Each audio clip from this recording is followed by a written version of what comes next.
Hi, എല്ലാവർക്കും നമസ്കാരം. നമുക്ക് പവിത്രത്തിലെ വിക്രത്തിൻ്റെയും വേദയുടെയും ക്ലൈമാക്സ് എപ്പിസോഡാണ് പറയുന്നത്. അങ്ങനെ ചന്ദ്രശേഖരൻ അനിയൻകുട്ടനെ വെടിയുതിർക്കുകയാണ്. ആ സമയത്താണ് വിക്രം മലയുടെ മുകളിൽ നിന്ന് താഴോട്ട് വീഴുന്നത്. അനിയൻകുട്ടനെ വെടിവെക്കുന്നത് കാണുന്ന വിക്രം എങ്ങനെയെങ്കിലും അതിൻ്റെ മുകളിലോട്ട് കയറാൻ ശ്രമിക്കുന്നുണ്ട്. ആ സമയത്ത് സേതുവും വേദയെല്ലാം കൂടി വന്ന് വിക്രത്തിനെ രക്ഷിക്കാൻ ശ്രമിക്കുന്ന സമയത്ത് തന്നെ അനിയൻകുട്ടൻ വെടിയേറ്റ് വീഴുകയാണ്. ആ സമയത്ത് സേതുവിൻ്റെ അടുത്ത് പറയുന്നുണ്ട് എത്രയും പെട്ടെന്ന് അനിയൻകുട്ടനെ ആശുപത്രിയിലാക്കാൻ. ആ സമയത്ത് വെടികൊണ്ട് വീഴുന്ന അനിയൻകുട്ടനെ കാണുന്ന വേദ ബോധം കെട്ട് വീഴുകയാണ്. അങ്ങനെ അനിയൻകുട്ടനെ സേതുവും വേദയെ വിക്രം എടുത്തോടെ പെട്ടെന്ന് ഹോസ്പിറ്റലിലോട്ട് കൊണ്ടുപോവുകയാണ്. ആ സമയത്ത് അവിടെ പോലീസ് വന്ന് വിക്രത്തിനെ അറസ്റ്റ് ചെയ്യുന്നുണ്ട്. ആ സമയത്താണ് ശ്രീകാന്ത് പറയുന്നുണ്ട്, സാറേ എൻ്റെ അച്ഛനെ ഇവനാണ് കൊന്നതെന്നൊക്കെ പറയും. ജോബിയും ശ്രീകാന്തും ചേർന്ന് വിക്രത്തിനെതിരെ കള്ളമൊഴി കൊടുക്കുകയാണ്.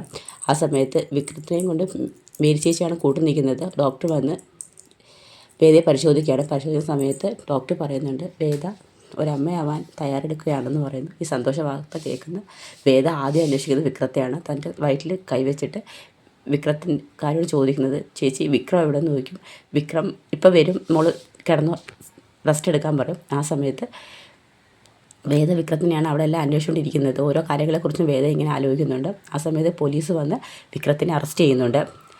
അതിനുശേഷം ശ്രീകാന്തും ജോബിയും കൂടി ചേർന്ന് കള്ളമൊഴി കൊടുക്കുന്ന അടിസ്ഥാനത്തിലാണ് വിക്രം അറസ്റ്റിലാവുന്നത്. വിക്രം പോലീസ് കസ്റ്റഡിയിലായ കാര്യവും വർഷയുടെ അച്ഛനെ കൊന്ന കാര്യമൊക്കെ കമലയും മാഷുമൊക്കെ അറിയുന്നുണ്ട്. അവരും കോടതിയിലോട്ട് വരികയാണ്. ആ സമയത്ത് വേദ പതുക്കെ കാര്യങ്ങളൊക്കെ അറിയുന്നുണ്ട്. അനിയൻകുട്ടൻ മരിച്ചെന്നും വിക്രത്തിനെ പോലീസ് അറസ്റ്റ് ചെയ്താന്നുള്ള കാര്യങ്ങളൊക്കെ അറിയുന്നുണ്ട്. വേദയ്ക്ക് മനസ്സിലാവുന്നുണ്ട് ഞാൻ ഇനിയും വലിയ അപകടത്തിലാണ്. വിക്രം ഇപ്പോൾ എൻ്റെ കൂടെയില്ല. എൻ്റെ കുഞ്ഞിനെയെങ്കിലും എനിക്ക് സംരക്ഷിക്കണം. പുറത്ത് ഞാൻ ഇറങ്ങിക്കഴിഞ്ഞു കഴിഞ്ഞാൽ എന്നെയും അവർ വകവരുത്താൻ ശ്രമിക്കും. ഒരു കാരണവശാലും ഞാൻ എവിടാന്നുള്ള കാര്യം ആരും അറിയരുത് എന്ന് വേദ സ്വയം പറയും. മൈക്കിൾ അച്ഛനോട് ചെന്ന് കാര്യങ്ങളൊക്കെ പറയുന്നുണ്ട്. അച്ഛൻ എനിക്ക് എവിടെയെങ്കിലും ഒരു താമസ സൗകര്യം ഒരുക്കി തരണം. ഞാൻ എവിടാന്നുള്ള കാര്യം ആരും അറിയരുത്. എനിക്ക് എന്തെങ്കിലും സംഭവിച്ചു കഴിഞ്ഞാൽ എൻ്റെ കുഞ്ഞിനെയെങ്കിലും എനിക്ക് വളർത്തിയെടുക്കണം. വിക്രം വരുന്നതുവരെയെങ്കിലും എനിക്ക് എൻ്റെ കുഞ്ഞിനെ സുരക്ഷിതമായിട്ട് നോക്കണമെന്ന് പറയും. ശരി, മോള് വിഷമിക്കേണ്ട, ഞാൻ അതിനുള്ള ഏർപ്പാടൊക്കെ ചെയ്യാമെന്ന് പറയും. അങ്ങനെ മേരിക്കുട്ടിയും ഗീവർഗീസേട്ടനും എല്ലാവരും ചേർന്ന് വേദയെ സംരക്ഷിക്കുകയാണ്. അതിനുശേഷം കോടതിയിൽ ഹാജരാക്കുന്ന വിക്രത്തിനെതിരെ കുറേ കള്ളമൊഴികളെയൊക്കെ ഹാജരാക്കുന്നുണ്ട്. കോടതി കൊണ്ടുവരുന്ന വിക്രത്തിനെ കാണുന്നതും ശങ്കരനാരായണൻ കെട്ടിപ്പിടിച്ച് കരയുന്നുണ്ട്.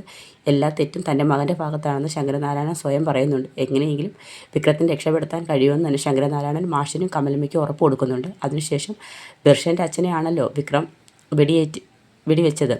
അതുകൊണ്ട് തന്നെ ദർശന് ഒരു ദേഷ്യമുണ്ടെന്നുള്ള കാര്യം ശങ്കരനാരായണൻ അറിയാം. അതുകൊണ്ട് തന്നെ ശങ്കരനാരായണൻ ദർശനെ നേരിൽ കണ്ട് കാര്യങ്ങളെല്ലാം പറഞ്ഞ് സമ്മതിപ്പിക്കുന്നുണ്ട്. ശ്രീകാന്താണ് എല്ലാത്തിനും കാരണമെന്നുള്ള കാര്യം ശ്രീകാന്തും ചന്ദ്രശേഖരനും ചേർന്നാണ് ഈ പ്രശ്നങ്ങൾക്കെല്ലാം തുടക്കമിട്ടെന്നുള്ള കാര്യങ്ങളെല്ലാം ദർശനെ പറഞ്ഞ് മനസ്സിലാക്കുന്നുണ്ട്. വർഷയും ശ്രീകാന്തിനെ കണക്കല്ല ദർശൻ ഒരു ക്യാരക്ടറുള്ള ആളായതുകൊണ്ട് തന്നെ ദർശന് കാര്യങ്ങളെല്ലാം മനസ്സിലാവുന്നുണ്ട്. സത്യങ്ങളെല്ലാം അറിയുന്ന ശങ്കരനാരായണൻ വീട്ടിൽ വന്ന് ശ്രീകാന്തിനെ വീട്ടിൽ നിന്ന് അടിച്ചിറക്കുകയാണ്. അതിനുശേഷം ശ്രീകാന്ത് വർഷയും കൂട്ടി സ്വന്തം വീട്ടിലോട്ടാണ് വരുന്നത്. അവിടെ വരുമ്പോഴും അത്ര നല്ല സ്വീകരണമുള്ള ശ്രീകാന്തിന് കിട്ടുന്നത് ദർശൻ്റെ ഭാഗത്തു നിന്നും വളരെ നെഗറ്റീവായിട്ടുള്ള രീതിയിലുള്ള സംസാരങ്ങളൊക്കെയാണ് അവിടെ നിന്നും ശ്രീകാന്തിന് കിട്ടുന്നത്. അതിനുശേഷം ജയിലിലാവുന്ന വിക്രത്തിന് വേണ്ടി വേദ കാത്തിരിക്കുകയാണ്. ഇനി നമ്മൾ കാണാൻ പോകുന്നത് വിക്രത്തിൻ്റെയും വേദയുടെയും സെക്കൻഡ് പാർട്ടാണ്. അതിനകത്ത് തന്നെ വേദ ആരോഗ്യമുള്ളൊരു കുഞ്ഞിന് ജന്മം കൊടുക്കുന്നുണ്ട്. അതിനുശേഷം നമ്മുടെ വിക്രം ജയിലിൽ നിന്ന് പുറത്ത് വരുന്നുണ്ട്. വിക്രവും വേദയും കൂടി ഒരുമിക്കുകയാണ്. അവരുടെ കുഞ്ഞുമായിട്ട് ഒരുമിക്കുന്നതാണ് നമ്മൾ ഇനി വരുന്ന രണ്ടാം ഭാഗത്തിൽ കാണാൻ പോകുന്നത്. അതുപോലെ തന്നെ ഇതെല്ലാം തിരിച്ച് അനിയൻകുട്ടൻ്റെയും വരുണിൻ്റെയും പുളിക്കൻ്റെയൊക്കെ മരണത്തിന് വേദ പ്രതികാരം ചെയ്യും എന്നും കൂടി നമുക്ക് തുടർന്നുള്ള ദിവസങ്ങളിൽ കാണാൻ പറ്റും. അപ്പോൾ എല്ലാവർക്കും വീഡിയോ ഇഷ്ടമായെങ്കിൽ ഒന്ന് സപ്പോർട്ട് ചെയ്യണം. എല്ലാവർക്കും ഒരു നല്ല ദിവസം നേരുന്നു. നന്ദി.